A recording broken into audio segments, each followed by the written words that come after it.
এদিকে তাকাও। কি বাবা 12-13 দিন এরকম হাত পা ছড়ানো ওষুধ। গুড মর্নিং এভরিওয়ান, কেমন আছো সকলে? আশা করছি ভালো আছো, আমিও ভালো আছি। সোনা দাদা চ্যানেলে নতুন আরও একটি ব্লগে তোমাদের অনেকখানি ওয়েলকাম জানিয়ে আজকের ব্লগটা স্টার্ট করছি। দেখো, আজকের ব্লগটা কিন্তু একদম বিছানা থেকে স্টার্ট করছি। তো ছেলেকে যে ঘুম পাড়াচ্ছিলাম, নিয়ে উঠে গেছে, ও খাওয়ার জন্য ভীষণ কান্নাকাটি করছিল, তাই ওকে খাইয়ে দিচ্ছিলাম। আর এখন তো রাত কখন হয় আর দিন কখন হয় কিছুই বুঝে পাই না, কারণ রাত্রেবেলাও মনে হয় দিনের বেলায় শুয়ে আছি, এরকম একটা ব্যাপার। যেহেতু সারাদিনই জাগতে হয়, আবার রাতেও জাগতে হয়। না, সরি, ভুল বললাম, সারাদিন আমার ছেলেটা ঘুমোয়, রাত্রেবেলায় ও জেগে থাকে। তো এখন এই যে বিছানাটা একটু পরিষ্কার করব ভাবলাম, তো আর পারলাম না, শুধু এই চাদরগুলো একটু গুছিয়ে রাখলাম, তার কারণ খুব কষ্ট হয়ে যাচ্ছে। এখন যেহেতু কিছুই করতে পারি না, এখন তো কিছুই করতে পারাও যাবে না। ধরো, সেলাই যেহেতু ভেতর থেকে শুকোয়নি, বাইরে থেকে শুকিয়ে গেলেও, তো ওই জন্য হালকা করে চাদরটা একটু গোছাতে যাচ্ছিলাম। তো দেখো, গোছানোর পর এতটাই খারাপ লাগছিল, আমি আর পুরোটা গুছিয়ে উঠতে পারিনি। তো তোমাদের দাদাভাই আসবে, এসে ওই করে দেবে। যদিও ওই সব কিছু করে, বিছানা পাতা, বিছানা তোলা, গোছানো সব কিছু ওই করে থাকে, আমি কিছুই করি না, করতে দেয়ও না। তোমাদের দাদাভাই যতক্ষণও বাড়িতে থাকে সবটাই ওই করে।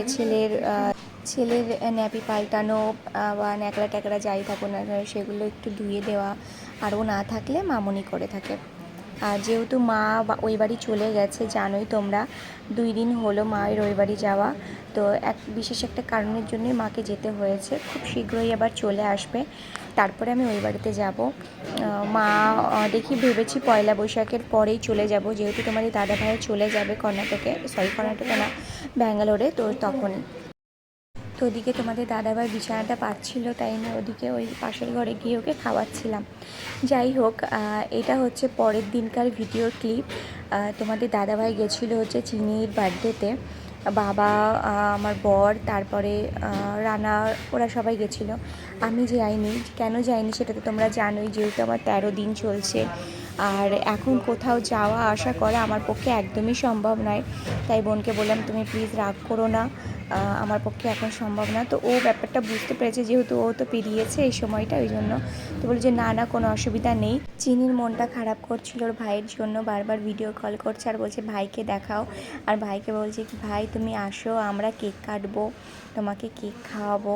তো ওর ভীষণই মনটা খারাপ করছিল, কিন্তু কি করব বলো, এখন তো যাওয়া সম্ভব নয়।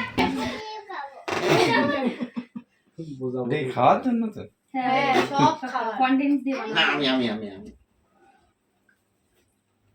তাহলে এবার সবাইকে খাইয়ে দাও, খাইয়ে দাও, তুমি কেটে খাইয়ে দাও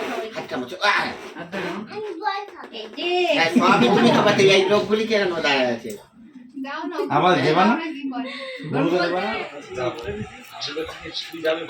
রান তো ঠিকই আছে, রান্না। গপুর মামা চলে এসছে গপুকে দেখতে, ছুটি পেলেই এখন চলে আসে।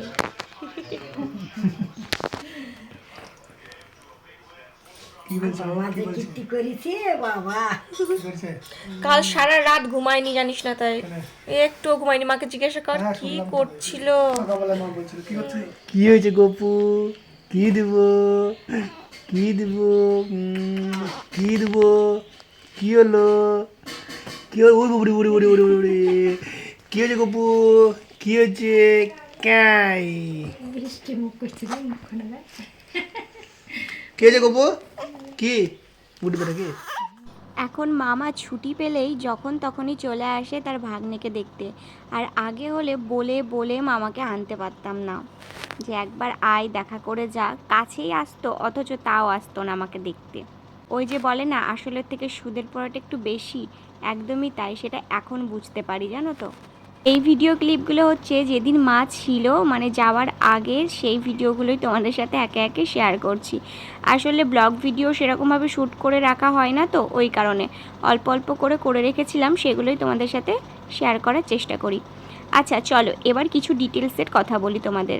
তোমরা অনেকে আমাকে আগের দিন জিজ্ঞাসা করেছিলে ডক্টরের ব্যাপারে, তো তোমাদের আমি ভিডিওর মাধ্যমে বলেও দিয়েছিলাম, কিন্তু তোমরা হয়তো বুঝতে অসুবিধা হয়েছে বা বুঝতে পারোনি হয়তো।